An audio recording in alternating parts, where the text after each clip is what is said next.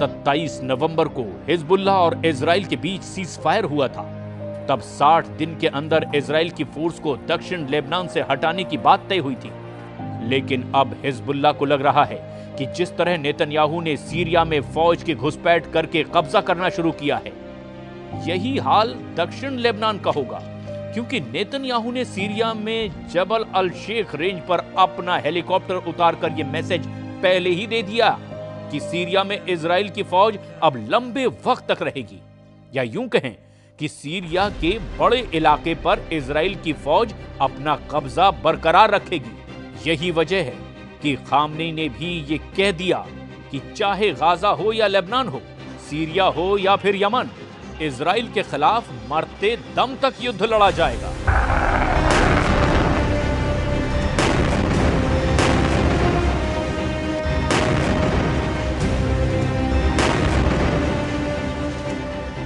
हर खूनी के लबनान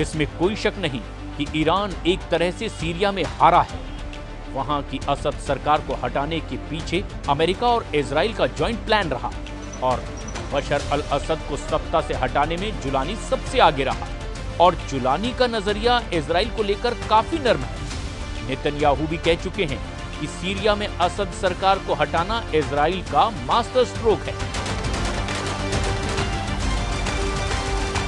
The historic events we witnessed today are a chain reaction to the pounding of Hamas, the decimation of Hezbollah, the targeting of Nasrallah, the blows we delivered to the Iran regime's axis of terror. And all this came, as President Trump pointed out this week, because of Israel and its fighting success. Iran जानता है कि Netanyahu ने Iran के साथ नया mind game खेलना शुरू कर दिया है। ईरान की अपनी रणनीति है और इसकी वजह बड़ी मजबूरी भी है। सीरिया इस बात का सबूत है कि ईरान का रुख इजराइल को लेकर और सख्त होता जा रहा है। ईरान के विदेश मंत्री अब्बास अरागची ने इजराइल को चेतावनी दी कि अगर उस पर हमला करने की कोशिश हुई तो पूरा पश्चिम एशिया युद्ध में जलेगा। यही वजह है कि अब्बास अरागची ने चीन को युद्ध का इन्विटेशन दे दिया है।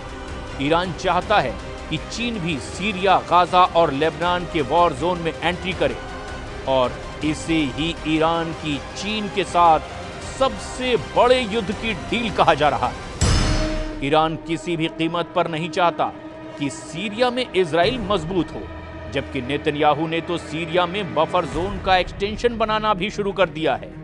लेकिन ईरान से लेकर सऊदी अरब और बाकी अरब देश भी बहुत अच्छी तरह से जानते हैं कि ग्रेटर इजराइल नेतन्याहू के वॉर कैबिनेट का सबसे बड़ा एजेंडा है और इस एजेंडे को नहीं रोका गया तो उनका काम भी तमाम हो जाएगा। और यही वजह है कि ईरान ने बाकी अरब देश से अपने संबंध बेहतर बनाने शुरू कर दिए हैं।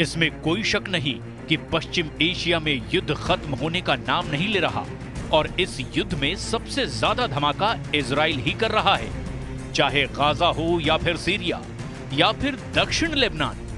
धमाके बहुत ज्यादा हो रहे हैं और मौतों का आंकड़ा भी बेकाबू हो चुका है। इस वक्त गाजा, लेबनान और सीरिया के आसमान में इजराइल की एयरफोर्स बहुत एक्टिव है। इजराइल के F-15 फाइटर जेट लगातार उड़ान भर रहे हैं और इनको ऐसे ऐसे बमों से लैस किया गया है जिससे ऐसे धमाके हो रहे हैं जिसकी गूंज तेहरान तक पहुंच रही है। इजराइल के इन धमाकों के साथ सीरिया में जुलानी का ऐसा तूफान आया है कि उस तूफान में न सिर्फ बशर अल असद की सरकार उड़ी बल्कि असद की मदद करने वाले पुतिन और खामनेई का मजबूत खूंटा भी उखड़ गया। जुलानी ने सीरिया में ऐसा जाल फैलाया कि इस जाल में फंसे रूस और ईरान की सेना को सीरिया से भागना पड़ा। जुलानी का जाल बुनने वाले तुर्की और इजराइल इस वक्त बहुत खुश हैं। जुलानी का जाल इतना मजबूत बताया जा रहा है जिसकी जद में अब कई और अरब देश भी आ सकते हैं। डर है कि इसमें जॉर्डन के राजा किंग अब्दुल्ला भी फंस न जाएं और जुलानी का अगला टारगेट जॉर्डन बन सकता है। खौफ सऊदी अरब में भी बढ़ चुका है। यही वजह है कि सीरिया में तख्ता पलट से पहले सऊदी अरब के क्राउन प्रिंस ने बशर अल असद की तरफदारी में कई बातें भी कही थी। इजराइल के धमाकों को लेकर ईरान में खौफ सबसे ज्यादा है। इजराइल सीरिया के सभी मिलिट्री अड्डे तबाह कर चुका है। जुलानी के कब्जे के बाद तो लेबनान और ईरान के बीच वाली ईरान की सप्लाई लाइन भी अब खत्म हो चुकी है और यही वजह है कि ईरान बहुत ज्यादा बेचैन है।